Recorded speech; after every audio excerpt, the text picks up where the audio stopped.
first century Jewish historians who wrote their history of the early life of the church and the early portions of the Torah. They were basically written between 200 BC and 200 AD. And what we find looking at them is the fact that Abraham lived in an area of idolatry and paganism. He lived in Ur, in the Chaldean area. And his father, Terah, was a maker of idols. And Abraham, from the very beginning, sought to find and serve the one true God. Ur is over on the far right-hand corner. You'll see Chaldea, and down there at the bottom is Ur. And it was there that Abraham lived and was told to go to the place God would show him. Abraham had some wealth, a man of some substance. So when he packed up his family and all his belongings, it was quite a train of U-Haul trucks. And they went up that red line over the Fertile Crescent, following God's direction. God did not direct them just straight west across the desert. So that's the reason for the ark over there. But God was telling Abraham, go to the place where I shall show you. From the very beginning, we see that Abraham had great faith.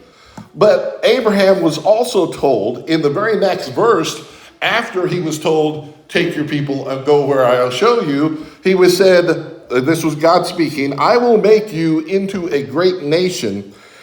I will bless you. I will make your name great, and you will be a blessing. I will bless those who bless you, and whoever curses you, I will curse, and all the people of the earth will be blessed through you. The little challenge here is Abraham, when he starts this journey, is already in his 90s, and when this child is supposed to come, Abraham is 100 years old, and his wife is 90. I don't know all there is to know about biology, but I do know that's a challenge to have a child at that point in time. But he had that child. Isaac was born despite Abraham's advanced age. And he was told after he had arrived down in the land of Canaan around the area of Hebron. You see that in the blow up there. This is a blow up of that little square in the lower left-hand corner. He was told to take his son to the region of Moriah and sacrifice him. Genesis 22. After these things, God tested Abraham and said to him, Abraham. Abraham responded, here I am. He said, take your son, your only son, Isaac. Could God be any more specific? He's driving it home. Whom you love, and go to the land of Moriah and offer him there as a burnt offering on one of the mountains which I shall tell you. Could we do it? Could we do it? In case you're wondering, this is the most intelligent and best looking child born in the United States of America in the last 250 years.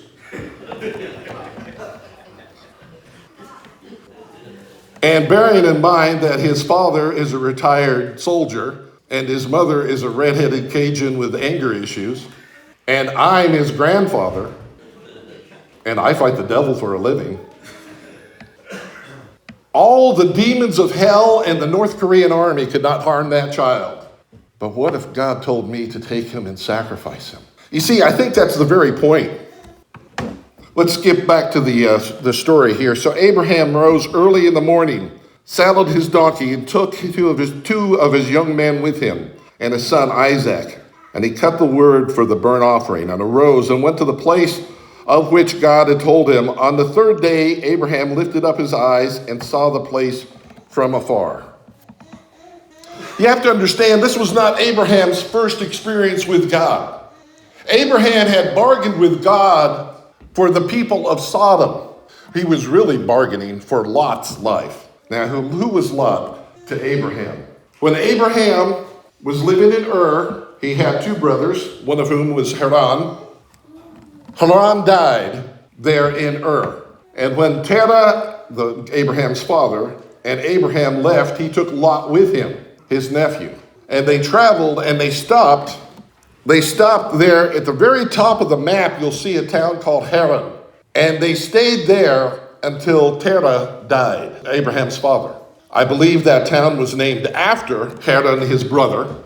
And the Jewish tradition has that Abraham, as an adult man, had set fire to the warehouse where his father stored his idols. Abraham had been trying mightily to get him to stop making idols. And Haran went into the warehouse to try to save the idols and died. That's according to Jewish tradition. What we do know from the scriptures is Haran died before this trip. And for whatever reason, maybe just familial desire, familiar obligation, Abraham became the de facto father of Lot. And when Lot went and settled in Sodom, and the angels had warned Abraham that Sodom and Gomorrah are going to be destroyed, he bargained with God.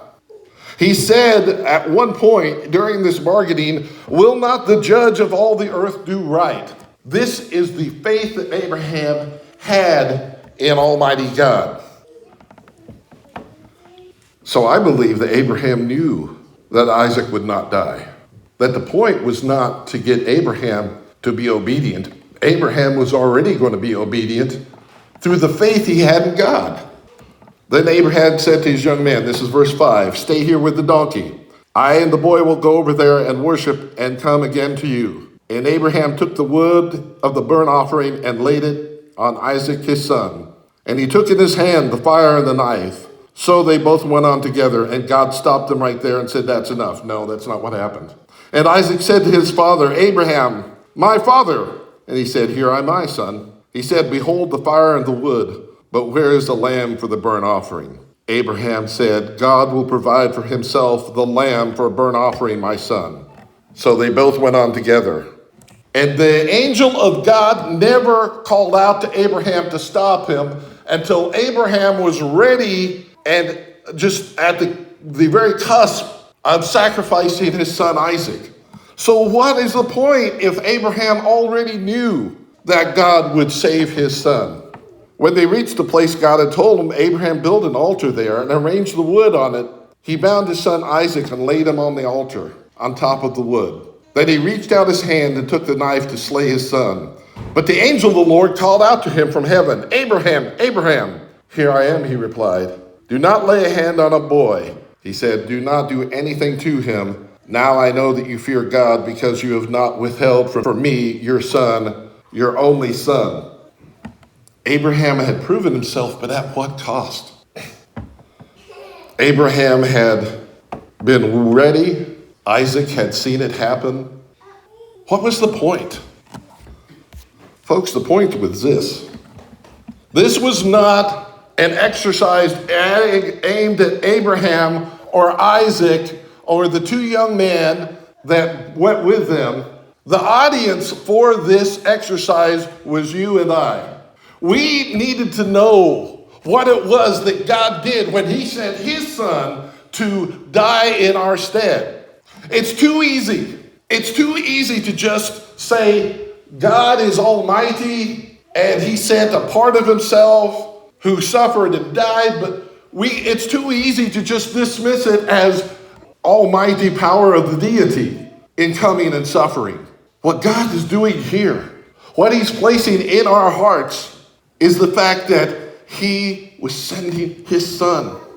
Just as Abraham had been called on to sacrifice Isaac, he sacrificed his son.